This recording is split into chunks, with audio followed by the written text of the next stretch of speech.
O cheiro de café passado e papel velho era o perfume oficial da Delegacia de Homicídios, ali no coração de São Paulo. Mas, para o delegado Arthur Mendes, aquele aroma estava misturado com uma coisa mais pesada, mais fria. O cheiro de chuva gelada e metal. Uma fragrância que só existia na sua cabeça, mas que empestava suas manhãs. Arthur era um nome de peso na polícia. 38 anos, carreira impecável. Aqueles olhos que pareciam ler a alma da gente. Ele não era do tipo que dava tiro à toa. Ele era do tipo que entendia a maldade. Só que, ultimamente, essa maldade estava batendo na porta do quarto dele de madrugada. Os pesadelos vinham sem aviso, como um apagão. Não eram aqueles sonhos bobos de monstro, não. Eram visões rápidas, flashes cortantes. A ponta de uma faca refletindo a luz da lua, o som abafado de algo caindo no chão, e o pior de tudo, aquela sensação horrível de ter as mãos úmidas, mas não saber se era água ou outra coisa mais densa. Ele acordava suando, o lençol grudado no corpo, o coração parecendo um motor de carro velho, rateando, e quando voltava à realidade, a cabeça ficava vazia. Vários buracos de memória. Esqueceu o nome de um informante importante semana passada. Quase perdeu a chave da cela principal anteontem. "Delegado, o senhor está bem?" perguntou Beto, o inspetor mais antigo e o braço direito de Arthur. Beto tinha a cara de quem já viu de tudo, mas a preocupação nos olhos era genuína. Arthur estava parado no meio do corredor, olhando para um cartaz de desaparecido que já estava desbotado. "Estou ótimo, Beto, só pensando no caso." "O fantasma do Ibirapuera?" "Não é para menos, o fantasma do Ibirapuera."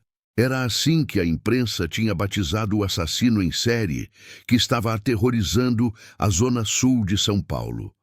4 vítimas em 6 meses. Todas mulheres jovens, sozinhas, pegas de surpresa perto de parques ou áreas mais arborizadas, sempre tarde da noite. O padrão era de uma precisão cirúrgica, quase metódica. Não havia sinais de luta, nem roubo, só a vida tirada, limpa e fria. O caso tinha caído no colo de Arthur há 1 mês, e ele estava afundando nele. Ele sentia uma pressão dupla, a de resolver o crime que estava deixando a cidade de joelhos, e a de lutar contra o que estava acontecendo dentro da sua própria cabeça. Naquela manhã, a sala de reuniões estava cheia de mapas e fotos chocantes. O cheiro de álcool e tinta fresca das impressões tentava mascarar o horror das imagens. "A 4ª vítima, Dr. Arthur", começou a legista, doutora Célia, apontando para a foto de uma moça loira. "Gabriela Almeida, encontrada anteontem, na Rua dos Pinheiros." A mesma metodologia, a incisão é limpa, quase profissional. Arthur se inclinou sobre a mesa, sentindo a ponta dos dedos formigar. Ele olhou para a foto e, por um instante, o mundo parou. Não era a vítima que o incomodava, era a cena. No sonho, no pesadelo que o assombrava, sempre havia aquele ângulo. A maneira como a luz da rua caía sobre o asfalto molhado. A posição do corpo. Era idêntico. Ele apertou os olhos e balançou a cabeça. "A profissional, Célia. Você está sugerindo um médico, um açougueiro? Sugiro alguém que não hesita, delegado, e que não deixa digital. Ele usa luvas, claro, mas o jeito que ele se move, ele conhece o terreno, ele sabe como entrar e sair sem ser visto. É como se ele estivesse em casa na escuridão." Arthur engoliu em seco. "Em casa na escuridão." Essa frase parecia um eco na sua mente. "E as câmeras?" perguntou ele, a voz um pouco mais áspera do que pretendia. "Nada. Todas as câmeras da região ou estavam com defeito, ou ele sabia o ponto cego. É bizarro." O delegado se recostou na cadeira, passando a mão pelo cabelo. Ele era o melhor investigador da cidade, mas este caso estava escorregando como sabão. E a cada nova vítima, o pesadelo ficava mais nítido, mais real. Naquela tarde, depois de mandar Beto checar pela 10ª vez os registros de veículos roubados na região, Arthur se viu sozinho em seu escritório. Ele abriu a gaveta trancada e tirou uma pequena embalagem de remédios para dormir. O psiquiatra particular tinha receitado aquilo, mas não estava funcionando direito. Ele precisava de algo mais. Não só para dormir, mas para entender por que sua mente estava sabotando sua vida. A ideia de procurar um psiquiatra para algo além de um remédio era humilhante. Delegados não tinham problemas na cabeça, eles resolviam problemas. Mas o medo de que ele pudesse estar perdendo o controle, ou pior, enlouquecendo, era maior do que seu orgulho. Foi Beto quem, sem querer, deu a dica. Doutor Arthur, o senhor lembra do caso do sequestro do filho do juiz? Aquele que o menino ficou em choque e não falava nada? Lembro. Demorou meses para ele se recuperar.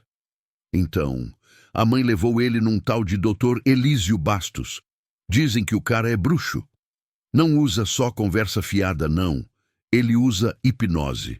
Diz que consegue acessar as memórias traumáticas e arrumar a cabeça da pessoa.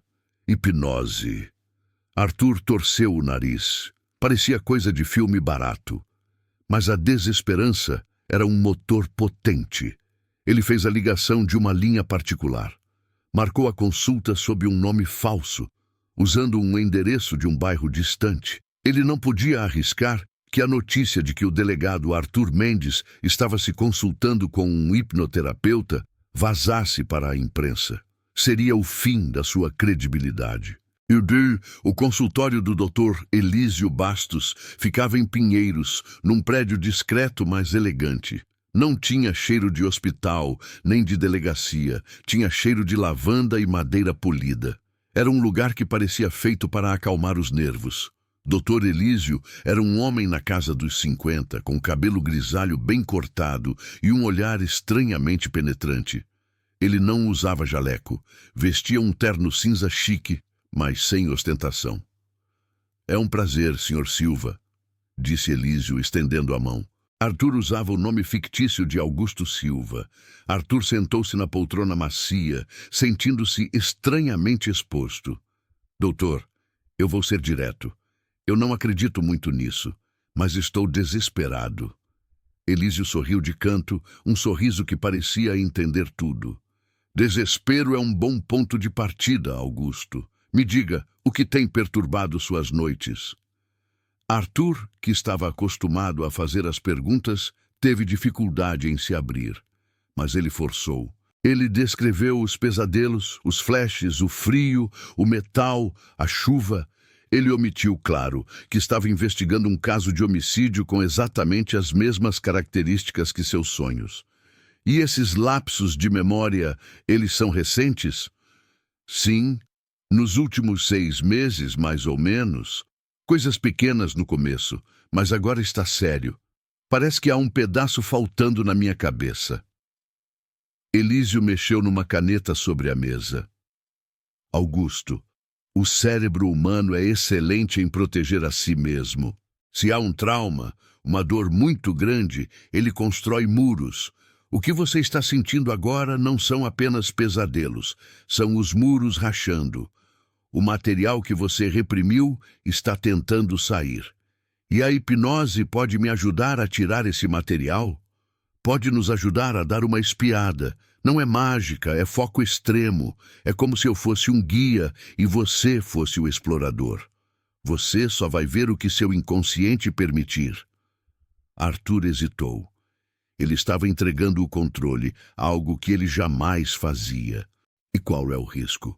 O risco é encarar o que está lá dentro, mas garanto, eu sou um profissional, não vamos forçar a barra. Arthur concordou. Ele estava cansado demais para lutar. Ele queria paz, nem que fosse à custa de revirar sua própria podridão interna. A primeira sessão de hipnose foi estranha. Elísio não usou o pêndulo clichê. Ele apenas pediu que Arthur se deitasse, relaxasse e se concentrasse no som da sua voz. A voz de Elísio era calma, grave, monótona. Ele começou a contar, a descrever um lugar seguro, Você está numa praia, Augusto. O sol está quente, mas não queima. O som do mar é suave. Arthur sentiu o corpo pesar. As pálpebras ficaram pesadas e logo ele estava flutuando naquele estado entre o sono e a vigília. A mente estava clara, mas o corpo paralisado. Agora, Augusto, vamos voltar no tempo, não para a infância, mas para o início desses seus problemas, onde a rachadura começou. Você consegue ver alguma imagem? O silêncio na sala era denso. De repente, a praia sumiu. O cheiro de lavanda se transformou no cheiro de asfalto molhado. O calor do sol virou o frio cortante que ele conhecia dos pesadelos. A imagem veio, borrada no começo, mas ganhando foco rapidamente. Arthur estava em pé, mas não era ele. Quer dizer, era ele, mas a sensação era de estar olhando através de uma máscara, uma lente suja. Ele estava numa rua escura, árvores altas, o som do vento balançando os galhos, e ele estava olhando para baixo. O que você vê, Augusto? A voz de Elísio era distante, mas firme. Escuridão e luz de poste. Continue. O que há com a luz de poste? Ela reflete algo brilhante. Arthur sentiu uma pontada de terror no peito. O coração começou a acelerar, mesmo estando em estado de transe. O que é esse objeto brilhante? Descreva-o. É metal, fino e... Eu estou segurando. Ele sentiu o peso do objeto na sua mão. A forma familiar, o cabo de borracha. Olhe para suas mãos, Augusto. O que elas estão fazendo? Arthur tentou resistir, tentou forçar a saída daquele transe, mas a voz de Elísio o prendia. Ele viu as mãos. Eram as suas mãos, fortes, com as veias saltadas. Estavam cobertas por luvas de couro preto, daquelas que a polícia usa em operações noturnas. E essas mãos não estavam paradas. Elas estavam ocupadas.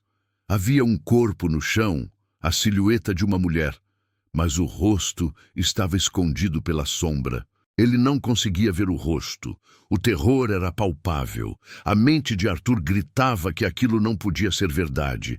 Ele era um homem da lei. Ele caçava criminosos. O que você sente, Augusto? Perguntou Elísio.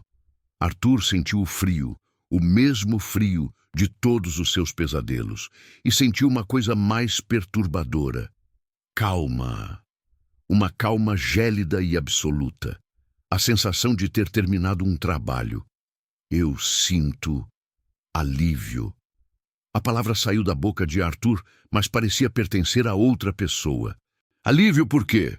Porque está feito, o trabalho está limpo. O choque foi tão grande que Arthur deu um pequeno espasmo na poltrona. Elísio percebeu que ele estava no limite. Certo, Augusto, está na hora de voltar. Você está seguro. Deixe essa imagem ir embora. Quando eu contar até 5, você vai abrir os olhos. Você vai se sentir relaxado, mas alerta. 1, 2... Arthur sentiu a imagem se dissolver, o cheiro de asfalto sumir e a lavanda retornar. Quando ele abriu os olhos, o suor escorria pela testa. Ele se sentou abruptamente. Meu Deus do céu! O que foi isso? Elísio estava calmo, anotando algo numa prancheta. Foi um vislumbre de um evento traumático, Augusto.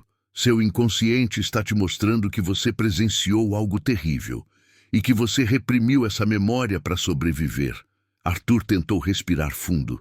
Mas eu estava segurando a arma. Eu estava lá.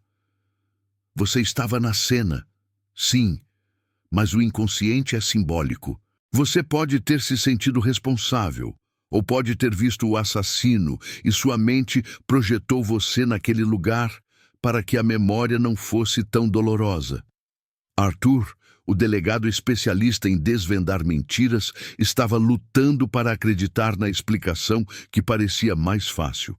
Eu preciso de outra sessão. Eu preciso saber o que aconteceu. E vamos ter. Mas não hoje.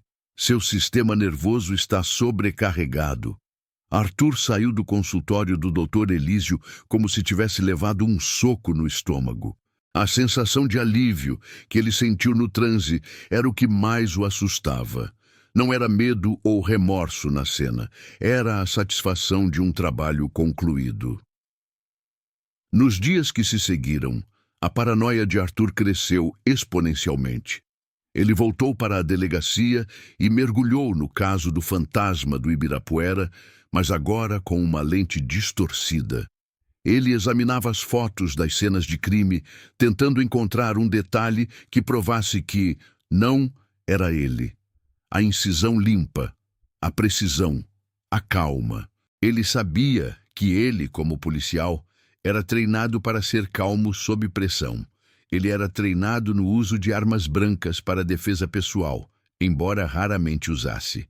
Ele conhecia os pontos cegos das câmeras de segurança da Zona Sul como a palma da sua mão, pois era o seu território de patrulha há anos. Ele começou a desconfiar de si mesmo em cada detalhe. Beto, a gente tem alguma pista sobre o tipo de luva usada? Beto coçou a cabeça. Não, doutor. Ele não deixa fiapos. Mas pelo que Célia falou, o corte é muito limpo. Luva fina que permite destreza. De couro, talvez. Arthur olhou para as suas próprias mãos. Ele tinha um par de luvas de couro pretas que usava no inverno, ou quando precisava manusear algo sem deixar impressões. Estavam guardadas no porta-luvas do seu carro. Ele correu para o estacionamento, sentindo o pânico subir pela garganta. Abriu o porta-luvas e pegou as luvas. Eram idênticas ao que ele imaginava. Ele cheirou o couro, esperando encontrar o cheiro de sangue, mas só sentiu o cheiro de carro novo e poeira. Calma, Arthur. É paranoia. Você é o delegado. Mas a voz da razão estava fraca. A próxima consulta com Elísio estava marcada para dali a 3 dias. Arthur sentia que não aguentaria esperar. Enquanto isso, a pressão da mídia estava insuportável. A prefeitura estava exigindo resultados. O chefe de polícia estava ligando de hora em hora. Durante uma reunião tensa, Beto apresentou um novo ângulo. Doutor, nós cruzamos os dados das vítimas. Elas não têm nada a ver uma com a outra, a princípio. Mas Célia notou uma coisa estranha no último corpo, a Gabriela. O quê? Havia um resíduo químico mínimo na sola do sapato dela, quase imperceptível. É um tipo de terra rara, usada em projetos de paisagismo de alto padrão. Arthur franziu a testa. E onde encontramos essa terra? Fomos checar os parques e condomínios de luxo. Tem um lugar, um condomínio fechado, bem exclusivo, perto do Parque Ibirapuera. Aquele que tem os muros gigantescos. Eles usam esse tipo de composto para manter a grama sempre verde. Arthur sentiu um arrepio. Ele conhecia aquele condomínio. Era o condomínio residencial Florata. Vamos focar nesse condomínio. O assassino pode morar lá ou trabalhar lá. Beto se animou. Finalmente uma linha de investigação sólida. Mas Arthur estava pensando em outra coisa. O fantasma do Ibirapuera era metódico. Ele não deixaria um rastro tão óbvio, a menos que ele estivesse tão acostumado com aquele ambiente que não percebesse que estava carregando a sujeira do local. A menos que aquele fosse o lugar onde ele se sentia mais seguro. Ele passou a noite inteira estudando os mapas da Zona Sul, focando no Florata. Ele se lembrava de ter passado por ali muitas vezes. E foi aí que a segunda rachadura no muro da memória aconteceu. Ele estava olhando para a imagem de satélite do condomínio quando viu o portão de serviço. E, de repente, ele se viu ali. Não no presente, mas naquele tempo perdido. Naquele período de 6 meses que parecia ter sido engolido pela névoa. Ele estava entrando pelo portão de serviço não como policial, mas disfarçado. De jardineiro? De entregador? O flash foi rápido, mas devastador. Ele estava entrando. Ele estava conhecendo o local. Arthur fechou o laptop com força, respirando como se estivesse debaixo d'água. Isso não era mais um pesadelo. Eram fragmentos de memória real, e eles apontavam para ele, tendo acesso privilegiado ao local onde o assassino agia. A segunda sessão com o Dr. Elísio Bastos não foi marcada. Arthur apareceu no consultório sem hora, quase implorando. Eu sei que eu não devia, mas eu não aguento. Eu estou desconfiando de mim mesmo, doutor. Eu estou investigando um caso de homicídio. E o padrão é exatamente o que eu vi no transe. Elísio não demonstrou surpresa. Ele apenas apontou para a poltrona. Sente-se, Augusto. Você está com a adrenalina muito alta. Precisamos acalmar isso. Arthur não conseguiu segurar. Ele precisava confessar a verdade. Meu nome não é Augusto Silva, é Arthur Mendes. Eu sou o delegado-chefe da Homicídios. Elísio piscou lentamente, como se aquela informação fosse irrelevante. Eu sei quem você é, delegado Arthur. O delegado ficou paralisado. Como assim? Eu sou um psiquiatra, eu leio as notícias, eu reconheço a pressão. Mas para mim, você é apenas o paciente que está sofrendo com uma memória reprimida. Queremos ir mais fundo hoje? Arthur assentiu, engolindo a surpresa. Ele não podia recuar agora. Desta vez, Elísio foi mais direto. Ele não usou a praia. Ele foi direto para o ponto de dor. Arthur, volte para a cena da primeira vez. A rua escura, a luva preta, a sensação de alívio. Mas desta vez, eu quero que você se concentre no que aconteceu antes do alívio. Arthur entrou no transe mais facilmente. Ele estava desesperado para descobrir a verdade, mesmo que fosse horrível. Ele estava lá de novo, o frio, a chuva, o metal. Mas agora ele podia ouvir o som abafado de uma briga rápida, não gritos, mas um som de luta sufocada. E ele estava se movendo com uma fluidez assustadora. Ele estava atrás da vítima. Ele a dominou com uma técnica que ele reconheceu ser de imobilização policial. Rápida, eficiente. E então, o objeto de metal na mão. Elísio sussurrou, a voz baixa e constante. Arthur, olhe para os olhos da vítima. Você consegue ver o rosto? O corpo no chão estava se debatendo pela última vez. Arthur forçou o olhar para cima. A luz do poste era fraca, mas revelou o rosto. Não era Gabriela Almeida. Era a primeira vítima, Amanda, encontrada há 6 meses. E o que Arthur viu nos olhos dela não era medo, era reconhecimento. Ela o conhecia. A onda de náusea e terror foi tão intensa que Arthur quase vomitou na poltrona. Eu a conheço! Ele gritou, mas o grito era interno, abafado pelo transe. Ela me conhecia. Quem é ela, Arthur? Eu não sei, mas os olhos dela, ela sabia quem eu era. O delegado sentiu o pânico se transformar em uma raiva fria. Ele estava vendo o ato. Ele estava fazendo o ato. E por que você está fazendo isso, Arthur? Qual é o motivo? A resposta veio do fundo do poço da sua memória. Uma voz que não era a sua, mas que ele reconheceu como um pensamento reprimido. Eu estou limpando a cidade. Eles não merecem respirar o mesmo ar. Era a voz de um vigilante, de um juiz autoproclamado, e era a sua voz. Arthur lutou para sair da hipnose, mas Elísio o segurou com a voz. Calma, Arthur. Você está quase lá. Você está vendo o assassino. Mas lembre-se, isso é o passado. Isso é o que foi reprimido. Não é reprimido. Eu estou fazendo isso. Eu sou o fantasma. A voz de Arthur estava saindo rouca. Elísio fez uma pausa. Seus olhos encontraram os do delegado, mesmo com as pálpebras fechadas. Não! Você era! A palavra atingiu Arthur como um raio. O que você quer dizer com era? Elísio não respondeu imediatamente. Ele guiou Arthur para fora do transe de forma mais suave desta vez. Quando Arthur abriu os olhos, ele estava ofegante. Ele se levantou cambaleando. Ah, o que você quis dizer com eu era? Elísio se levantou também, caminhando calmamente até a janela, observando o movimento da rua. Arthur, a verdade é que você não está investigando este caso há 6 meses. Você está investigando este caso há 20 anos. Arthur sentiu o chão sumir. 20 anos?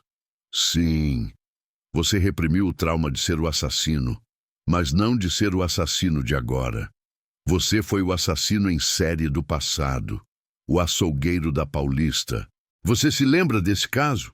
Arthur balançou a cabeça confuso. O açougueiro da Paulista era uma lenda urbana, um caso antigo de 20 anos atrás, de um assassino que matava com extrema violência. O caso nunca foi resolvido. Eu não me lembro de nada disso. Elísio se virou e seu olhar não era mais o de um terapeuta. Era o de alguém que guardava um segredo terrível. Eu sei que você não se lembra, Arthur, porque eu fiz você esquecer. Arthur deu um passo para trás, o instinto policial voltando com força. Quem é você, de verdade? Eu sou o seu criador, Arthur. Eu o ajudei a construir essa nova vida, essa identidade de delegado honrado, aquele que caça o mal. Eu te hipnotizei 20 anos atrás, depois que você cometeu seu último crime como o açougueiro. Você estava em colapso. Eu o encontrei, o curei e fiz você acreditar que era um herói, não um monstro. O ar sumiu dos pulmões de Arthur. A sensação era de ter levado um choque elétrico. O homem que ele era, o delegado renomado, o marido, o policial incorruptível, tudo era uma mentira, uma invenção. Não, isso é loucura. Eu não sou um assassino. Você era. E a memória, Arthur, está voltando porque o padrão de seus crimes antigos está se repetindo agora, com o fantasma do Ibirapuera. A sua mente, a velha mente do assassino, está sendo reativada. O fantasma não é você, Arthur. Mas o fantasma está copiando você, o você de 20 anos atrás. Arthur sentiu a cabeça girar. A identidade forjada. O psiquiatra que o estava curando, na verdade, tinha sido seu cúmplice na criação de uma nova vida. E por que você fez isso? Por que não me entregou à polícia? Elísio suspirou, um olhar de cansaço profundo. Porque eu achei que eu poderia salvar uma vida. Eu achei que se eu transformasse o monstro em um caçador, ele faria o bem. E você fez, Arthur. Você foi um delegado brilhante por 20 anos. Mas o passado, meu caro, sempre cobra a fatura. O terror se misturou com a fúria. Arthur, o delegado, estava pronto para prender Elísio. Mas Arthur, a vítima de manipulação, estava em pedaços. E quem é o fantasma, então? É alguém que estudou o seu trabalho, Arthur. Alguém que conhece o seu método antigo. Alguém que está ressuscitando o açougueiro da Paulista. E você precisa pará-lo. Elísio se aproximou de Arthur, colocando a mão em seu ombro. Você precisa encontrá-lo antes que ele destrua a sua nova vida. E a única maneira de encontrá-lo é acessar as memórias que eu implantei. Você precisa se lembrar de como você matava para entender quem está te copiando. Arthur olhou para a própria mão, a mesma mão que ele viu com a luva preta no transe, a mão de um assassino, a mão de um delegado. Ele estava dividido. A verdade era um buraco negro que engolia tudo o que ele pensava ser. Ele não era um herói. Ele era um assassino reabilitado, vivendo uma mentira. E agora ele tinha que caçar seu próprio imitador. O que eu faço agora? Perguntou Arthur, a voz quebrada. Você continua a investigação. Mas agora você sabe que cada passo do fantasma é um eco do seu passado. E na próxima sessão, Arthur, vamos abrir a porta que eu tranquei há 20 anos. Vamos reviver o açougueiro. Prepare-se. A verdade não será gentil. Arthur saiu do consultório, não como o delegado Arthur Mendes, mas como uma casca vazia, carregando o peso de 2 décadas de crimes que ele não se lembrava de ter cometido. Ele era o caçador, mas, na verdade, era a própria caça. E o pior de tudo, ele precisava se tornar o monstro novamente para salvar a si mesmo e a cidade. A história que ele contava para si mesmo tinha acabado de desmoronar. Ele precisava de ar, precisava de um tempo, mas a viatura de Beto estava estacionada na esquina. O trabalho o chamava. O fantasma do Ibirapuera estava esperando. E Arthur agora sabia que o fantasma estava usando o seu manual de instruções. O delegado Arthur Mendes estava no meio da rua, mas a sensação era de estar girando num vazio. Ele piscou, tentando fazer a imagem de Elísio Bastos, o psiquiatra, o hipnotista, o arquiteto da sua mentira, sumir da sua retina. Mas a voz dele, aquela voz calma e grave, ecoava. Eu o ajudei a construir essa nova vida. Ele era uma fraude, um açougueiro reabilitado, usando um distintivo para caçar a si mesmo. A viatura de Beto estava ali, na esquina da Rua dos Pinheiros, perto do consultório chique. Beto estava encostado no carro, fumando um cigarro e olhando o celular. Arthur teve que forçar as pernas a se moverem, a andar com a postura de delegado, de homem que tem certeza de tudo. Doutor Arthur, pensei que o senhor tinha sumido no Triângulo das Bermudas. Beto apagou o cigarro no asfalto com a ponta do sapato. Algum problema? Arthur forçou um sorriso que parecia ter quebrado no meio. Não, Beto, só a cabeça cheia. Fui dar uma caminhada, esvaziar a mente. Mas pode apostar, a mente não esvazia, só fica mais bagunçada. Sei bem como é. A gente está com um monte de papelada sobre aquele condomínio, o Florata. O senhor estava certo, a terra batia. Conseguimos a lista de funcionários terceirizados dos últimos 6 meses. Jardineiros, seguranças, pessoal da manutenção. Arthur sentiu um calafrio. Ele tinha tido um flash dele mesmo entrando naquele condomínio. Se ele tinha estado ali, usando a identidade do açougueiro, talvez ele estivesse se preparando para recair, ou talvez estivesse apenas seguindo a pista que ele mesmo, o delegado, tinha gerado. Não, isso não fazia sentido. O flash era de memória reprimida. Ele precisava se concentrar no que Elísio disse. O fantasma está copiando você, o você de 20 anos atrás. Ótimo trabalho, Beto. Vamos voltar para a delegacia e cruzar esses nomes com os registros criminais da Zona Sul. Mas eu quero que você filtre por uma coisa específica. Pessoas com histórico de observação ou perseguição de vítimas na região da Paulista, de 20 anos atrás. Beto olhou para ele confuso. Paulista? Mas o fantasma está no Ibirapuera. E 20 anos atrás? Isso é o caso do... Sim, do açougueiro da Paulista. Arthur manteve a voz firme.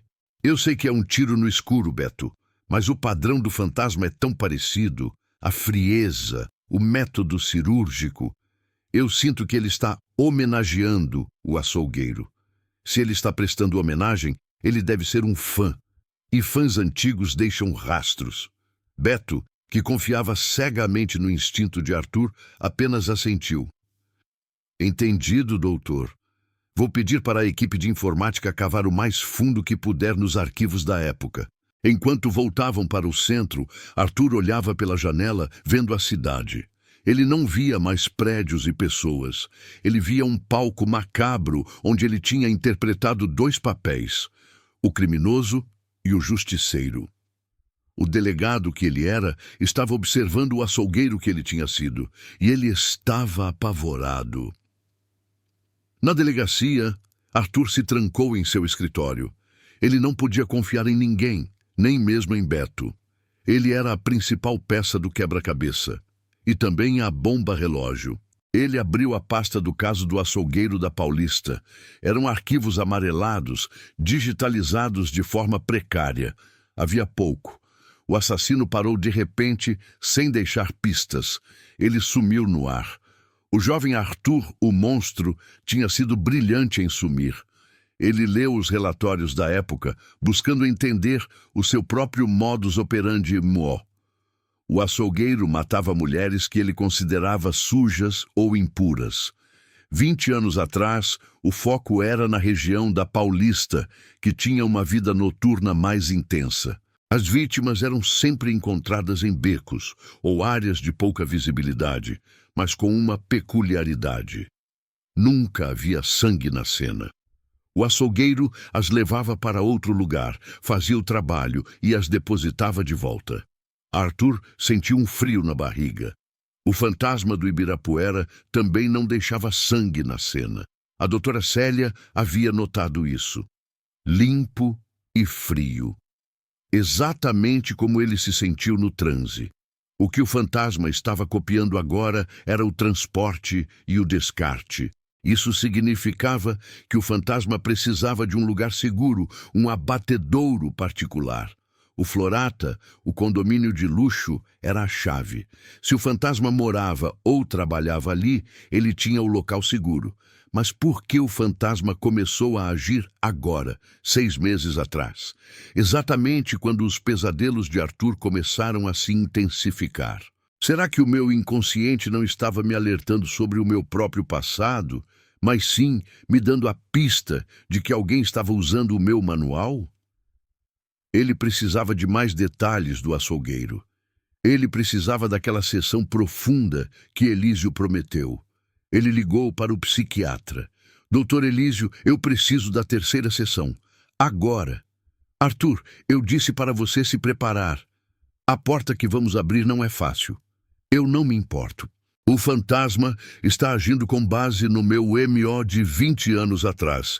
Eu preciso saber onde era o meu abatedouro. Se eu souber onde eu levava as vítimas, eu sei onde ele está levando as dele. Elísio hesitou um momento. Certo, venha amanhã de manhã. Mas traga algo para se acalmar. Você vai precisar. Arthur mal dormiu. Passou a noite lendo sobre o açougueiro, sentindo-se um voyeur de sua própria maldade. Na manhã seguinte, ele estava de volta ao consultório de lavanda e madeira polida. Elísio estava mais sério do que nunca. Arthur, hoje não vamos explorar traumas. Vamos explorar a mente do predador. Eu vou pedir para você ir fundo, até o ponto onde você não era Arthur Mendes, o delegado. Você era apenas o açougueiro. Arthur deitou na poltrona. Ele estava estranhamente calmo. O medo tinha sido substituído por uma necessidade desesperada de controle. Se ele era o monstro, ele controlaria o monstro. A voz de Elísio começou a guiar. Deixe o presente ir. Deixe o distintivo sumir. Você é jovem, Arthur. Você está com raiva. A cidade é suja e você é o único que vê a verdade. Você tem um propósito. A sensação de flutuar voltou, mas desta vez era uma queda livre. Ele não estava mais na poltrona. Ele estava no seu apartamento antigo, um cubículo perto da Avenida Angélica. Ele era um jovem universitário, estudando direito, obcecado por justiça e, paradoxalmente, por vingança. Ele se viu olhando pela janela, vendo a luz dos faróis na rua. Ele estava se preparando, as luvas de couro, a faca que ele afiava com um cuidado quase religioso. O que você está vestindo, Arthur? Perguntou Elísio. Roupas escuras, um moletom com capuz. Eu sou invisível. E para onde você está indo? Para o trabalho. A mente de Arthur acessou a memória do transporte. Ele não usava carro. Ele usava uma van de entrega roubada, que ele trocava a cada mês. Ele sabia como desativar alarmes e evitar câmeras. Ele estava no local do crime, na Paulista. A vítima já estava imobilizada. Olhe para o seu lugar, Arthur. Onde você leva a vítima? Onde é o seu ponto de paz? A memória veio com uma força avassaladora. Não era um porão escuro, nem um galpão abandonado. Era limpo, era metodológico. É o laboratório. A voz de Arthur, no transe, era fria e distante. Que laboratório, Arthur? O laboratório da faculdade. De biologia. Eu trabalhava lá de madrugada fazendo faxina para pagar os estudos. Eu tinha a chave. Elísio não demonstrou emoção. Descreva o laboratório. É grande, tem mesas de aço inoxidável e tem um sistema de drenagem perfeito. Eu usava os produtos de limpeza da própria faculdade. Ninguém nunca soube. Eu podia trabalhar lá por horas. O choque para o delegado Arthur Mendes foi total. Ele usava o local onde estudava para cometer seus crimes. A ironia era cruel e perfeita. E o que você faz depois, Arthur? Eu limpo. Eu a levo de volta para a rua. E eu sinto que fiz algo importante. Eu sou o juiz. E por que agora? Por que você parou 20 anos atrás? Arthur sentiu a dor da memória. Ele viu um jornal velho. A polícia estava chegando perto. Um detetive, um tal de Inspetor Silva, estava quase fechando o cerco. Ele sentiu o pânico. Ele tinha que parar. Eu estava com medo. Eu ia ser pego. E então, eu me encontrei com você. Elísio confirmou. A voz quase um sussurro. Sim. Você estava em colapso psicótico. Eu te internei secretamente sob um nome falso e fiz o trabalho de reconstrução. Eu usei a sua obsessão por justiça para criar a persona do delegado. Eu te dei uma nova vida, Arthur. E o que o fantasma está fazendo, doutor? Ele está usando um laboratório? Provavelmente. Um lugar limpo, com acesso controlado e sistema de drenagem. Pense nos locais que o fantasma tem acesso. Arthur, ainda no transe, começou a pensar como o açougueiro. Condomínio Florata. A pista da terra rara. O fantasma não mora no Florata. Ele trabalha lá, não como jardineiro. Ele precisa de acesso a um lugar limpo. O que existe em condomínios de luxo que tem o mesmo propósito de um laboratório de biologia? Arthur puxou a memória, a mente funcionando com a lógica do assassino, não do delegado. Piscinas, sistemas de filtragem, manutenção de água. Ele precisa de um lugar onde possa limpar o corpo sem deixar rastros no esgoto da cidade. Ele viu o mapa do Florata em sua mente, a área de lazer, a sala de máquinas da piscina olímpica. É a sala de bombas. Beto disse que a equipe de manutenção tem acesso 24 horas. É ali que ele está limpando as vítimas antes de descartá-las. A revelação foi tão clara que Arthur se sentou na poltrona, rompendo o transe. Ele estava suado e tremendo. A sala de bombas do Florata. É o nosso abatedouro. Elísio o encarou, a satisfação profissional misturada com a preocupação. Você conseguiu, Arthur. Você acessou o seu passado para salvar o seu presente. Agora vá. Mas você precisa de um plano. Eu preciso ir para lá. Eu preciso de um mandado. Não! Elísio foi enfático. Se você entrar lá como delegado, ele vai sumir, ele é metódico. E se ele está te copiando, ele sabe como você pensa. Então, o que eu faço? Você tem que pegá-lo no ato. E você precisa descobrir quem ele é. Ele sabe quem você era, Arthur. Ele está te provocando. Arthur olhou para Elísio, a desconfiança voltando. E se ele for alguém que você conhecia? Alguém do meu passado que você não conseguiu apagar? Elísio suspirou, desviando o olhar. Eu apaguei tudo o que podia.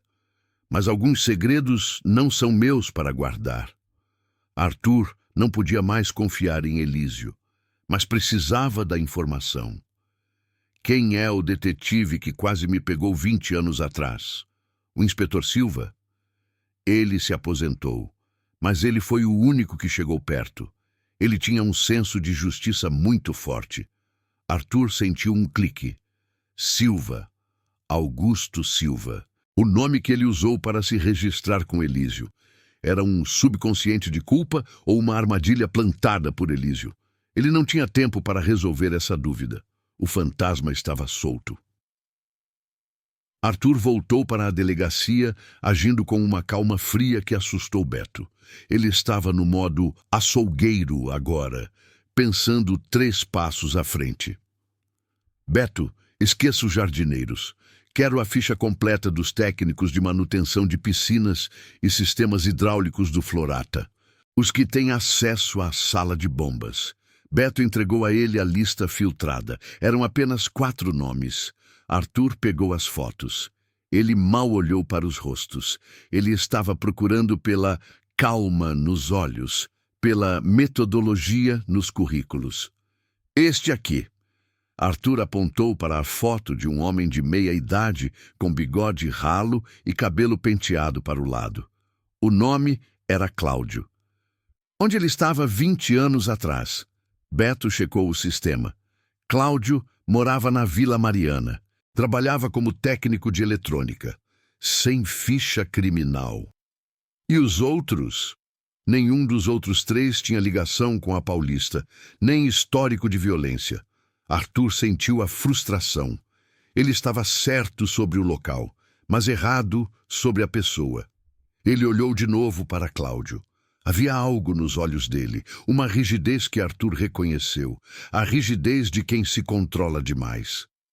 Beto, me traga o dossiê completo do Cláudio. Tudo. Histórico escolar, vizinhos, dívidas. Eu quero saber se ele tem algum tipo de obsessão. Enquanto Beto trabalhava, Arthur ligou para a doutora Célia. Célia, eu preciso de um favor. Preciso de uma lista de todos os laboratórios de biologia da região da Paulista que fecharam ou mudaram de nome há 20 anos. Célia ficou intrigada, mas não questionou o delegado. Ela sabia que quando Arthur tinha um pressentimento, ele estava certo. A resposta de Célia chegou por e-mail em 1 hora. 3 laboratórios. Arthur revisou os endereços. Um deles era, de fato, o antigo Laboratório São Judas, que ficava no subsolo da Universidade São Paulo. Exatamente o local que ele tinha visto no transe. O açougueiro tinha um endereço. Arthur olhou para a lista de funcionários do Florata novamente. Cláudio. Ele precisava de uma conexão. Beto entrou na sala com uma pilha de papéis. Cláudio, delegado. Vida monótona. Casado, 2 filhos. Sem dívidas. Mas tem uma coisa estranha. O quê? Ele é um colecionador. Ele coleciona objetos de casos criminais famosos de São Paulo. Recortes de jornal, fotos. Ele tem um blog obscuro sobre crimes não resolvidos. Arthur sentiu o coração parar. O fantasma era um fã. Um fã que tinha estudado o MO de Arthur. Ele tem alguma coisa sobre o açougueiro da Paulista? Sim, ele tem uma seção inteira dedicada ao caso. Ele critica a polícia da época por não ter encontrado o local de descarte. Ele teoriza que o assassino usava um laboratório ou um açougue. Arthur fechou os olhos. Cláudio não estava apenas copiando, ele estava aprimorando o método, aplicando a lógica do açougueiro a um novo cenário. O Florata. Beto, nós temos nosso homem, mas não podemos ir com mandado. Ele vai sumir. Ele pensa como eu pensava. E o que fazemos? Vamos esperar ele agir. Ele vai atacar de novo. Ele está se sentindo invencível. E eu sei onde ele vai agir. Arthur pegou a lista de vítimas. Todas mulheres jovens, sozinhas, perto de parques. Ele percebeu o padrão que o delegado não via, mas o açougueiro sim. A vítima sempre era observada por dias, semanas. O assassino precisava ter certeza de que ninguém a procuraria imediatamente. Beto, vamos montar uma vigilância discreta, mas não no Florata. Na região do Ibirapuera. Ele vai caçar de novo e ele precisa de uma vítima que se encaixe no perfil. Arthur montou a operação, mas ele estava jogando um jogo duplo. Ele sabia que o fantasma estava copiando seu MO, mas ele também estava com medo de que o fantasma fosse uma extensão da sua própria mente, um gatilho para a recaída. Ele precisava de uma última peça de memória para ter certeza de que Cláudio era o único. Ele voltou ao consultório de Elísio naquela mesma noite, sem avisar. Elísio abriu a porta, surpreso. Arthur, eu disse amanhã. Não posso esperar. Eu achei o local dele. É a sala de bombas de um condomínio. Ele está me copiando. Mas eu preciso de uma coisa. O açougueiro tinha uma marca, um detalhe. Arthur deitou, já entrando no estado de transe por conta própria. Elísio apenas sussurrou as palavras-chave. Ele estava de volta ao laboratório da faculdade. As mesas de aço, o cheiro de formol. Ele estava terminando o trabalho. O que você está fazendo com ela, Arthur? o corpo. Eu estou deixando uma mensagem. Arthur viu o detalhe. O açougueiro não deixava marcas de violência externa, mas ele fazia uma incisão final, muito pequena, na nuca da vítima, injetando uma substância que garantia que a morte parecesse natural à primeira vista. Apenas um detalhe que a legista Célia havia ignorado no passado. É a incisão na nuca. Arthur descreveu o ato com horror. É minúscula, quase invisível. Célia deve ter pensado que era um erro de agulha. Mas é uma injeção de um sedativo forte. Por que você fazia isso, Arthur? É a minha assinatura. É para garantir que a vítima esteja completamente fora do ar. É o meu controle final.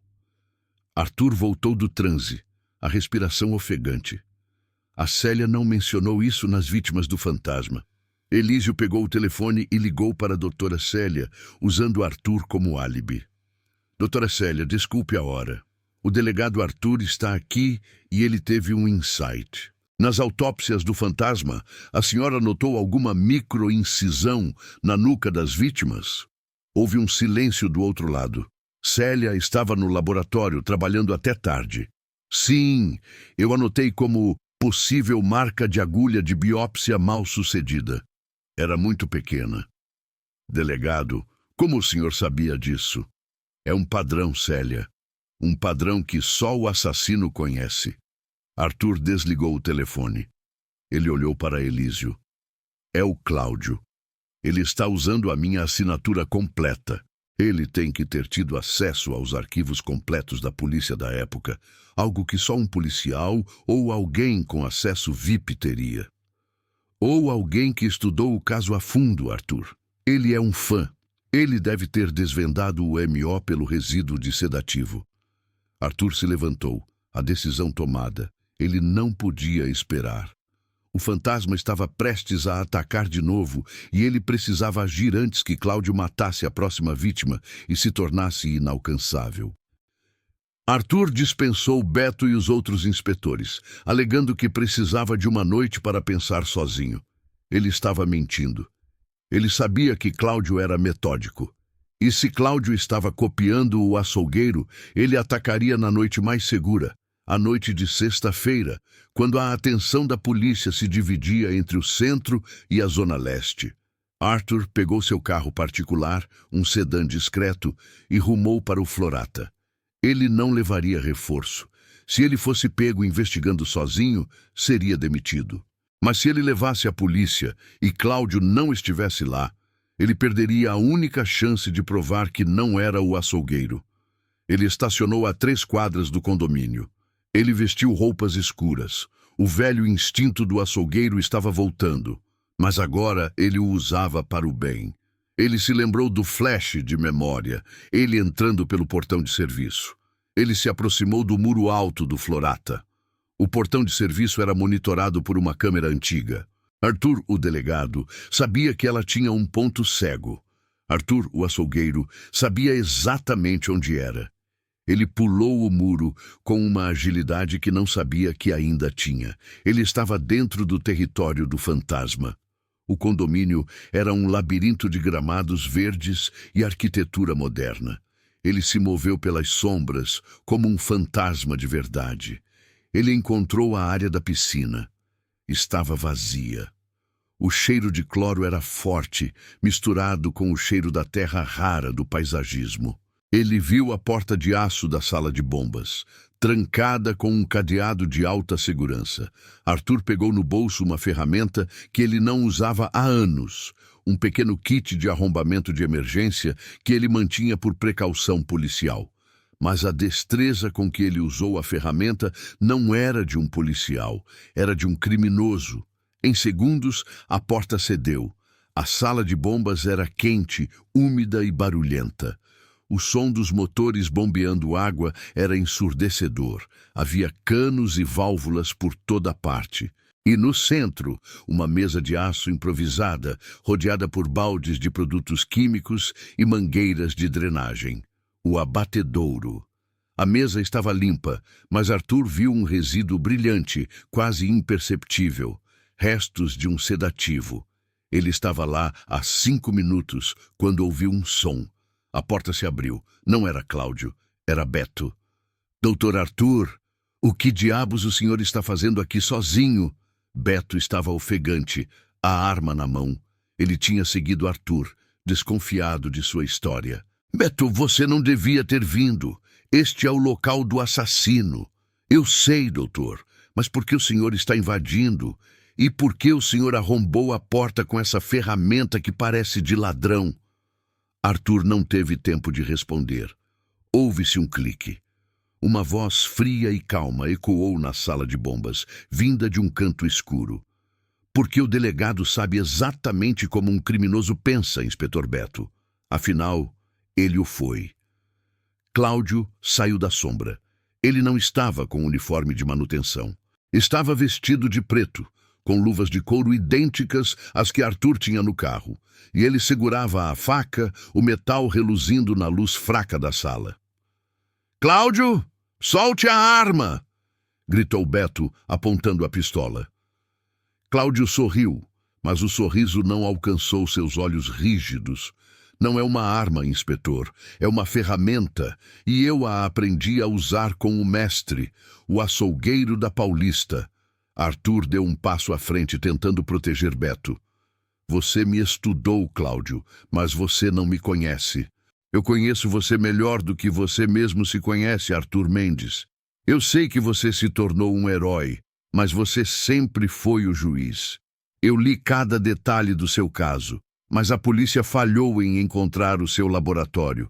Eu soube que, se eu usasse o seu MO, você seria o único a me encontrar. Eu queria que o mestre me caçasse. E por que você está fazendo isso? Cláudio olhou para ele com uma fúria contida. Porque 20 anos atrás, a sua última vítima, Arthur, era a minha irmã. Eu jurei que traria de volta o seu legado e que faria você se lembrar de quem você realmente é.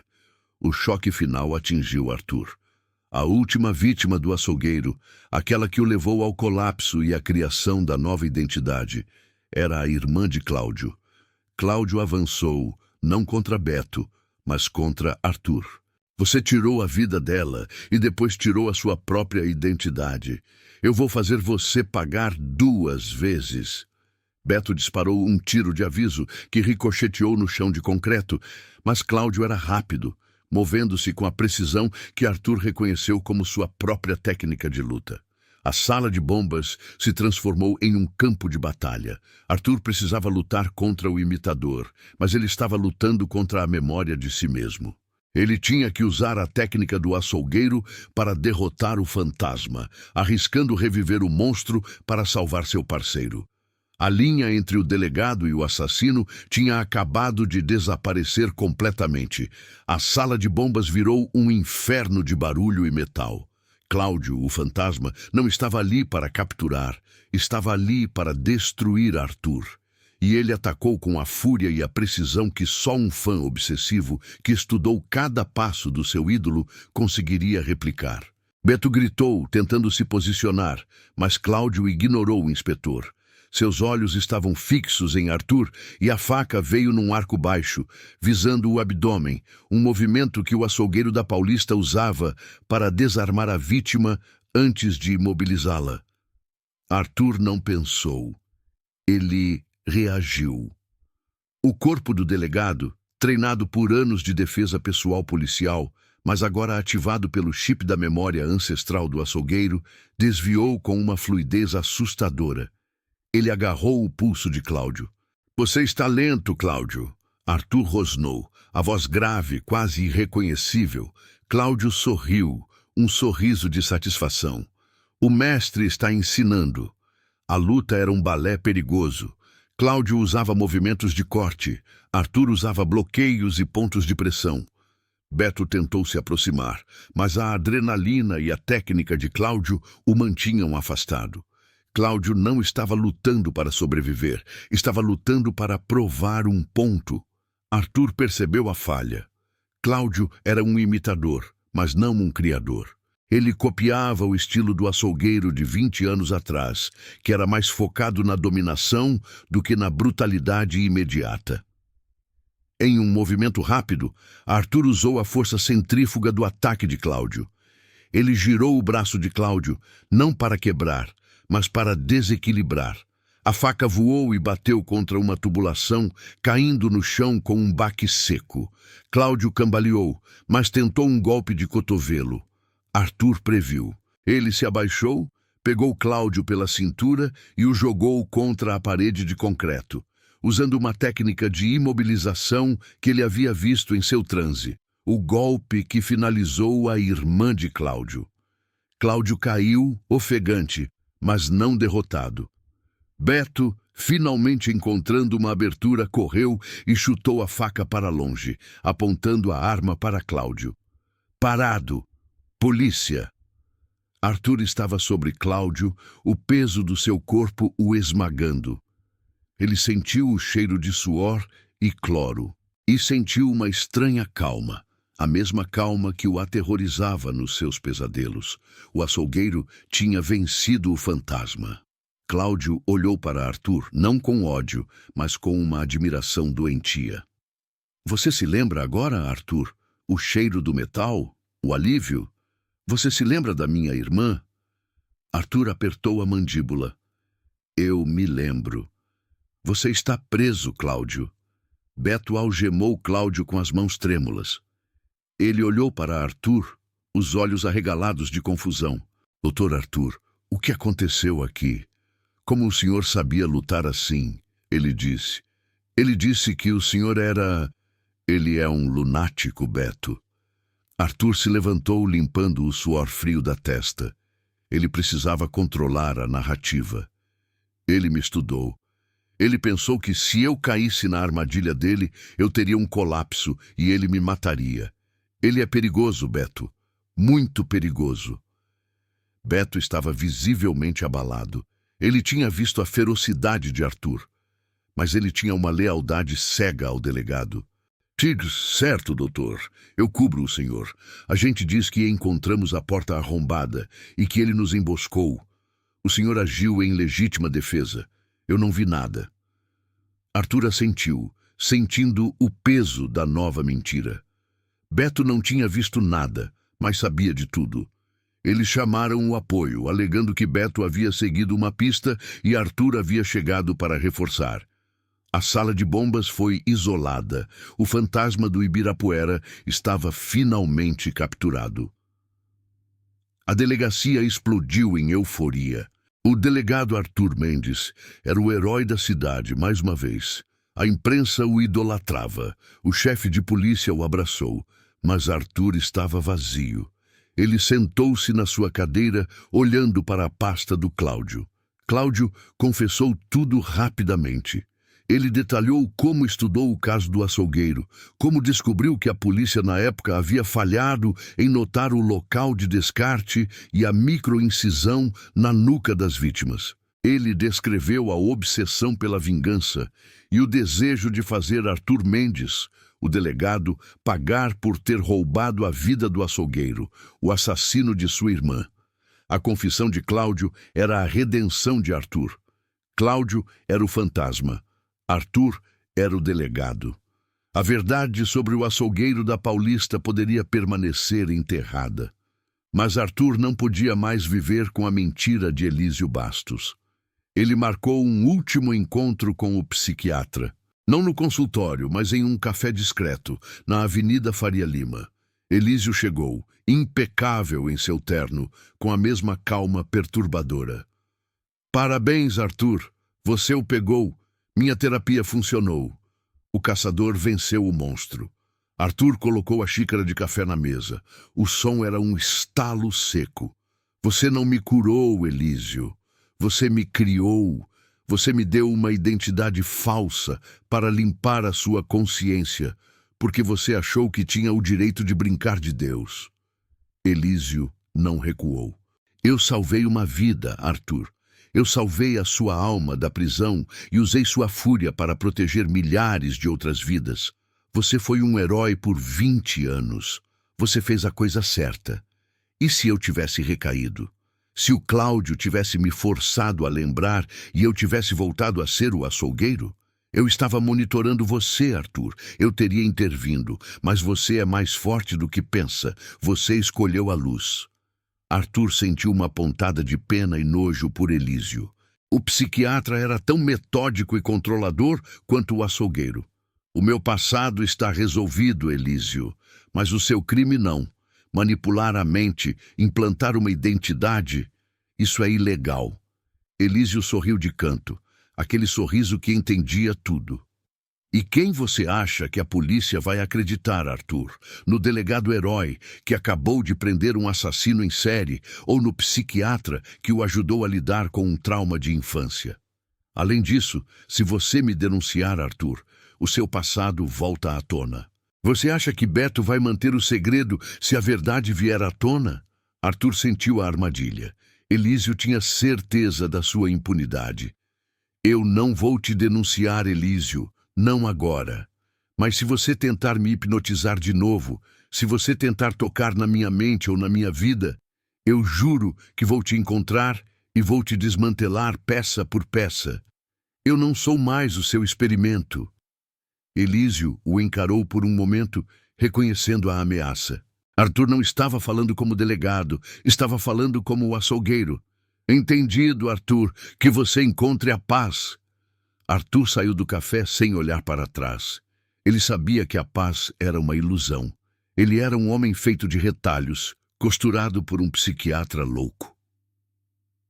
A vida na delegacia voltou ao normal, ou ao que parecia ser normal. Arthur era aclamado, mas ele havia mudado. Os pesadelos tinham parado completamente. O frio e o metal tinham sumido, substituídos pela memória fria e nítida da verdade. Ele não tinha mais lapsos de memória. Ele se lembrava de quem era, um ex-assassino vivendo uma mentira, que agora tinha a missão de ser um delegado de verdade, não uma cópia. A relação com Beto era tensa, mas sólida. Beto sabia que havia algo podre no delegado, mas ele tinha visto Arthur salvar vidas e prender o fantasma. Ele escolheu a lealdade. Doutor Arthur, o senhor me assustou naquele dia. Beto disse um dia enquanto revisavam um novo caso de roubo de carro, algo mundano e seguro. Eu sei, Beto. Eu estava no limite, mas acabou. O senhor agiu como se soubesse exatamente o que ele ia fazer, como se o senhor o conhecesse. Arthur olhou para Beto, sustentando o olhar. Eu o conhecia, Beto.